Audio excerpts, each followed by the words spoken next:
NCERT maths class 12 exercise 1.4 ये based है binary operations पे, द्विआधारी संक्रियाओं पे। मैथमेटिक्स में हम मुख्यतः 4 प्रकार की संक्रियाएं पढ़ते हैं: जोड़ने की, घटाने की, गुणा की और भाग की।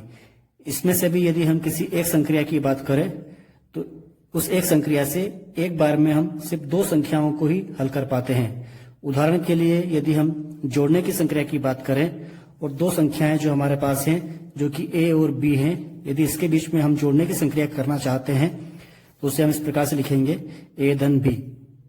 यहां हम एक बार में 2 संख्याओं को जोड़ रहे हैं। यदि हमारे पास 3 संख्याएं हों, सपोज a, b और c, और तीनों के बीच में जोड़ने की संक्रिया करनी है तो हम तीनों को एक साथ नहीं जोड़ पाएंगे, एक बार में हम 2 संख्याओं को ही जोड़ेंगे। तो हमने a और b को पहले जोड़ लेंगे और इसका जो आंसर आएगा उसको फिर c के साथ जोड़ेंगे। तो कुल मिला के हम एक बार में 2 संख्याओं को ही हल करते हैं।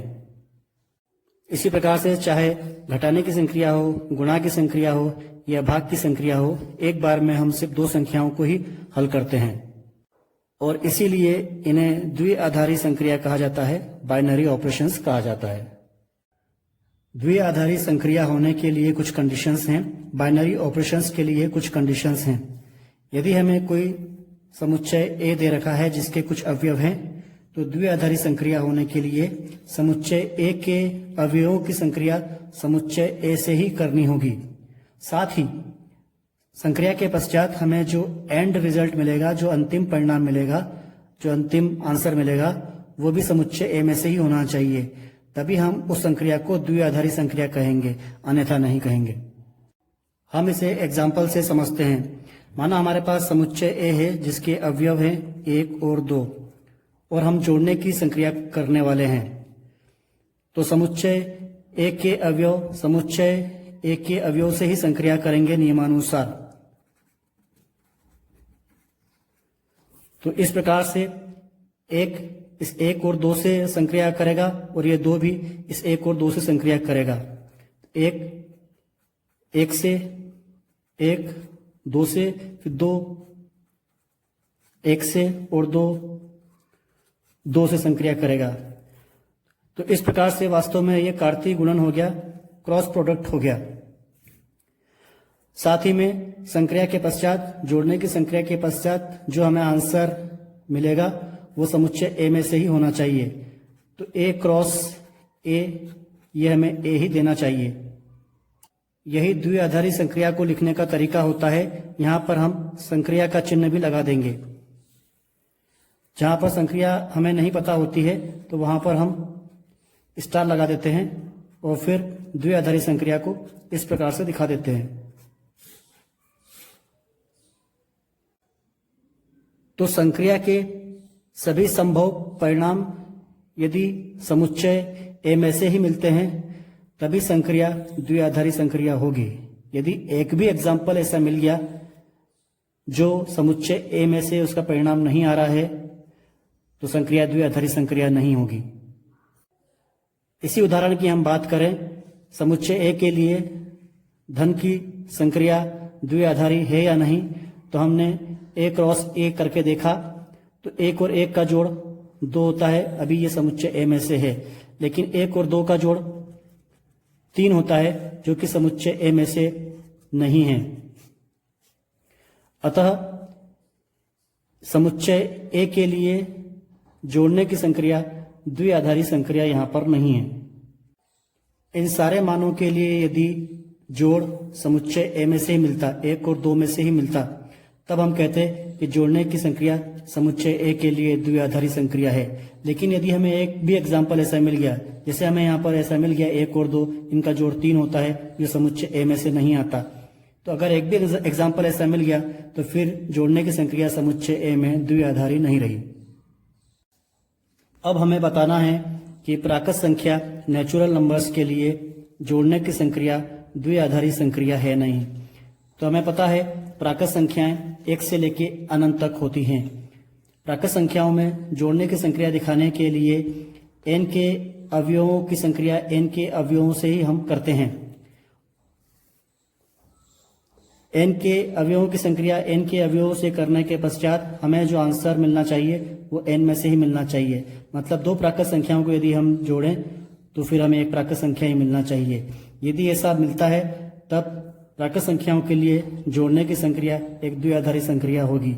यदि एक भी एग्जाम्पल हमें ऐसा मिल गया जिसमें हम प्राकृत संख्याओं को जोड़ें और प्राकृत संख्या नहीं आए तो फिर जोड़ने की संक्रिया नेचुरल नंबर्स के लिए द्विआधारी नहीं होगी। तो हम इसको एग्जाम्पल लेके सॉल्व करते हैं। सपोज हमने एक प्राकृत संख्या ली है 4 और एक दूसरी प्राकृत संख्या ली है 5। इन दोनों को हमने जोड़ा तो संख्या आई 9 और ये भी एक प्राकृत संख्या होती है। हमने एक बड़ी प्राकृत संख्या ले ली 100, एक दूसरी प्राकृत संख्या ले ली 200, जिनका टोटल 300 आया है और वो भी एक प्राकृत संख्या होती है। और बड़ी संख्या ले लें आप, 1000 ले लें, 2000 ले लें, इनको भी आप जोड़ेंगे तो 3000, ये भी एक प्राकृत संख्या ही होती है। तो इस प्रकार आप अनंत तक प्रक्रिया करते रहेंगे और दो प्राकृत संख्याओं का योग हमें एक प्राकृत संख्या ही मिलता रहेगा।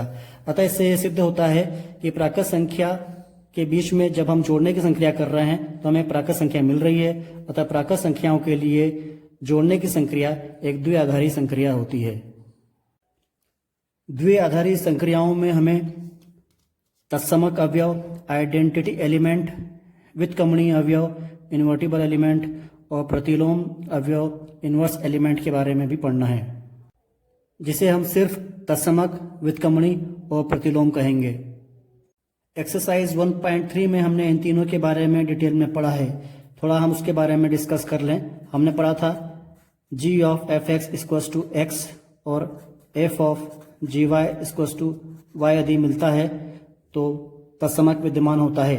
इसका मतलब यह है कि यदि हम x लेके चले और एंड इमेज हमें आखिरी प्रतिबिंब हमें वापस x ही मिल गया, यहाँ पर हम y लेके चले और आखिरी प्रतिबिंब हमें y ही मिल गया, तो जो अवयव हम लेके चलते हैं वही अवयव हमें वापस मिल जाता है, तो हम कहते हैं कि तत्समक विद्यमान है। इसी प्रकार से व्युत्क्रमणीय की बात थी। यदि हमें एक फंक्शन f दे रखा था जो x टू y था और एक अन्य फंक्शन g इस प्रकार से था जो y टू x था, और यदि g of f x equals to x और f of g y equals to y था तो f को हम व्युत्क्रमणीय फलन कहते थे। फिर बात थी प्रतिलोम की। f यदि व्युत्क्रमणीय होता है तो g को हम f का प्रतिलोम कहते हैं, या f भी g का प्रतिलोम हो सकता है। द्विआधारी संक्रियाओं में यदि कोई अवयव संक्रिया के पश्चात हमें वापस मिल जाता है तो जिस अवयव से वो संक्रिया करता है वो अवयव तत्समक कहलाता है। माना कि एक अवयव हमारे पास है a और वो संक्रिया कर रहा है किसी e से। ये संक्रिया अभी हमें नहीं पता कि जोड़ने की है, घटाने की है, गुणा की है या भाग की है, तो हमने वहां पर स्टार लगा दिया। तो कोई अवयव, कोई संख्या a किसी संख्या e से संक्रिया कर रही है और संक्रिया के पश्चात हमें वापस संख्या a ही मिल जाए। a की संक्रिया e से होने पे a मिले या e की संक्रिया a से होने पे a मिल जाए, ये दोनों स्थितियों में यदि हमें वापस a रिटर्न मिल जाता है तो ये जो अवयव है e, ये जो संख्या है e, ये तत्समक कहलाती है। इन दोनों ही स्थितियों में, इन दोनों ही प्रकार की संक्रियाओं में हमें a मिलना चाहिए। एक और एग्जांपल देखें। यदि कोई संख्या है b, वो e से संक्रिया करता है और हमें b मिल जाए, साथ ही b की संक्रिया यहाँ पर e से हो रही है, यदि e की संक्रिया b से हो तब भी b मिल जाए। इन दोनों स्थितियों में यदि हमें b रिटर्न मिल जाए तब उस स्थिति में अवयव e, संख्या e तत्समक अवयव कहलाती है, आइडेंटिटी एलिमेंट कहलाती है, जिसे हम सिर्फ तत्समक भी कहते हैं। अब हम वास्तविक संख्याओं के लिए तत्समक की चर्चा करें। हमारे पास समुच्चय है वास्तविक संख्याओं का। हमें पता है सभी प्रकार की संख्याएं वास्तविक संख्याएं होती हैं, चाहे वो प्राकृत हो, पूर्ण हो, पूर्णांक हो, परिमेय हो, अपरिमेय हो, ये सभी संख्याएं सम्मिलित रूप से वास्तविक संख्याएं कहलाती हैं। तो वास्तविक संख्या जो कि धन में एक द्विआधारी संक्रिया है, ये हमें दिया गया है। तो इसे हम इस प्रकार से लिख सकते हैं, r cross r goes to r। वास्तविक संख्याओं के बीच में हम संक्रिया कर रहे हैं जोड़ने की, तो हमें r ही मिल रहा है। ये जोड़ने की संक्रिया का चिन्ह हमने यहाँ पर लगा दिया है। अब हमें इसके लिए तत्समक फाइंड आउट करना है। तो हमें पता है वास्तविक संख्याओं में शून्य भी एक वास्तविक संख्या होती है और वो इस प्रकार से होती है कि उसे किसी भी वास्तविक संख्या में आप जोड़ें तो हमें वही वास्तविक संख्या फिर से मिल जाती है। जैसे कि हमने एक वास्तविक संख्या 2 ली, उसमें यदि हमने शून्य जोड़ा तो हमें वापस ये 2 रिटर्न में मिल गया। 2 में शून्य जोड़ो चाहे शून्य में 2 जोड़ो, हमें 2 ही रिटर्न में मिलता है, इसलिए शून्य एक तत्समक है। यदि कोई माइनस वाली संख्या लें, सपोज हमने -5 ली, उसमें यदि हम शून्य जोड़ें तो -5 भी हमें रिटर्न में मिलता है। तो -5 में शून्य जोड़ें चाहे शून्य में -5 जोड़ें, हमें वापस -5 भी रिटर्न में मिलता है। अतः वास्तविक संख्या के लिए जोड़ने की संक्रिया में शून्य एक तत्समक अवयव है। इसी प्रकार से हम चर्चा करें प्राकृत संख्याओं की, नेचुरल नंबर्स की, जो कि गुणा की संक्रिया में एक द्विआधारी संक्रिया है। तो उसे हम इस प्रकार से लिखेंगे, ये गुणा की संक्रिया का चिन्ह है n cross n to n। इसमें हमें इसके तत्समक की चर्चा करनी है। तो हमें पता है प्राकृत संख्याओं में एक ऐसी संख्या होती है जिसे किसी भी प्राकृत संख्या में गुणा कर दो, हमें वही प्राकृत संख्या वापस मिल जाती है। सपोज हमने 3 में 1 का गुणा किया तो हमें 3 ही रिटर्न में वापस मिला। 3 में 1 का गुणा करो चाहे 1 में 3 का गुणा करो, यदि वही संख्या 3 हमें वापस मिल गई तो ये संख्या 1 प्राकृत संख्याओं में गुणा की संक्रिया में तत्समक का काम कर रही है। एक अन्य प्राकृत संख्या सपोज हमने ली 11 ले ली, उसमें हमने 1 का गुणा किया तो हमें 11 ही रिटर्न में मिला। 11 में 1 का गुणा करो चाहे 1 में 11 का गुणा करो, हमें 11 ही रिटर्न में मिल रहा है, इसलिए एक तत्समक अवयव का काम कर रहा है यदि प्राकृत संख्याओं में गुणा की संक्रिया द्विआधारी संक्रिया के रूप में हमें दी गई है। तो द्विआधारी संक्रियाओं में अब हम बात करें व्युत्क्रमणी की और प्रतिलोम की। यदि 2 संख्याएं हमें दी गई हैं a और b, जिसके बीच में कोई संक्रिया हो रही है, तो a और b की संक्रिया तथा b और a की संक्रिया के परिणाम स्वरूप यदि हमें तत्समक अवयव ही मिले, यदि हमने a और b के बीच संक्रिया की तो हमें एक तत्समक अवयव परिणाम के रूप में मिल रहा है, और यदि b और a के बीच में संक्रिया की तो भी हमें तत्समक अवयव ही मिल रहा है। तो उस स्थिति में इस संक्रिया के संदर्भ में इस संख्या a को व्युत्क्रमणी कहा जाता है।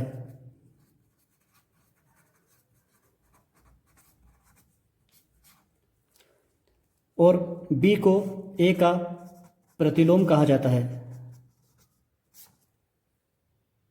तो हमें अब क्लियर है कि द्विआधारी संक्रियाओं में तत्समक, व्युत्क्रमणी और प्रतिलोम किसे कहते हैं। अब हम एक्सरसाइज 1.4 के क्वेश्चन सॉल्व करेंगे। फर्स्ट क्वेश्चन में हमें बताना है कि संक्रिया एक द्विआधारी संक्रिया है या नहीं। फर्स्ट क्वेश्चन में कहा है उसने z प्लस में, ये z प्लस धनात्मक पूर्णांक संख्याएं हैं। हमें पता है पूर्णांक संख्याएं ऋण अनंत से धन अनंत तक होती हैं, धनात्मक पूर्णांक संख्याएं 0 से लेकर धन अनंत तक होंगी। तो z प्लस में a और b के बीच की संक्रिया जो कि a माइनस b के द्वारा परिभाषित है। अब संक्रिया के स्थान पे ऋणात्मक संक्रिया आ रही है, ऋण वाली संक्रिया आ रही है। तो इसके लिए हमें बताना है कि z प्लस में ये a माइनस b ऋण वाली संक्रिया एक द्विआधारी संक्रिया है या नहीं। यदि सभी धनात्मक पूर्णांक संख्याओं के लिए a माइनस b का मान भी एक धनात्मक पूर्णांक संख्या आता है तो उस स्थिति में z प्लस में a माइनस b संक्रिया एक द्विआधारी संक्रिया होगी। लेकिन यदि हमें एक भी एग्जाम्पल ऐसा मिल गया जिसमें 2 धनात्मक पूर्णांक संख्याओं का अंतर एक धनात्मक पूर्णांक संख्या नहीं आ रहा है तो उस स्थिति में a minus b z plus में एक द्विआधारी संक्रिया नहीं होगी। इसे हम अब एग्जाम्पल के द्वारा सॉल्व करते हैं। तो हमने मान लिया कि हमारे पास एक धनात्मक पूर्णांक संख्या a 2 है और दूसरी धनात्मक पूर्णांक संख्या b वो 5 है। तो अब हम देखें a माइनस b की वैल्यू क्या आती है। तो a माइनस b 2 माइनस 5 जो आ रहा है -3, और -3 एक धनात्मक पूर्णांक संख्या नहीं होती। अतः a संक्रिया b जो कि a माइनस b के द्वारा परिभाषित है वो धनात्मक पूर्णांक संख्याओं में द्विआधारी संक्रिया नहीं है। सेकंड क्वेश्चन हमें दिया है धनात्मक पूर्णांक संख्याओं में a संक्रिया b जो कि a और b के गुणा के द्वारा परिभाषित है, ये हमें बताना है कि ये द्विआधारी संक्रिया है या नहीं। तो पहले हम कुछ एग्जांपल लेके इसे चेक कर लें। हमने दो धनात्मक पूर्णांक संख्या ली, सपोज 2 और 3, और उनका गुणा किया तो 6 आया, जो कि एक धनात्मक पूर्णांक संख्या ही होता है। हमने फिर से दो धनात्मक पूर्णांक संख्या ली, एक 1 ली और दूसरी 0 ली, तो ये 0 आ गया, और 0 भी एक धनात्मक पूर्णांक संख्या ही होता है। तो इस प्रकार से आप कोई से भी दो धनात्मक पूर्णांक संख्या लेंगे, उनका गुणा एक धनात्मक पूर्णांक संख्या ही मिलेगा। अतः ए संक्रिया बी, जो कि ए गुणित बी के द्वारा परिभाषित है, जेड प्लस में एक द्विआधारी संक्रिया है। इसे हम इस प्रकार से लिख देंगे। हम जानते हैं कि दो धनात्मक पूर्णांक संख्याओं का गुणा भी एक धनात्मक संख्या ही होती है।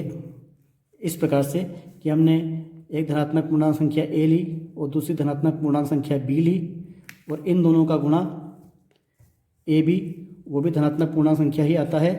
अतः ए संक्रिया बी, जो कि ए और बी के गुणा के द्वारा परिभाषित है, जेड प्लस में एक द्विआधारी संक्रिया है।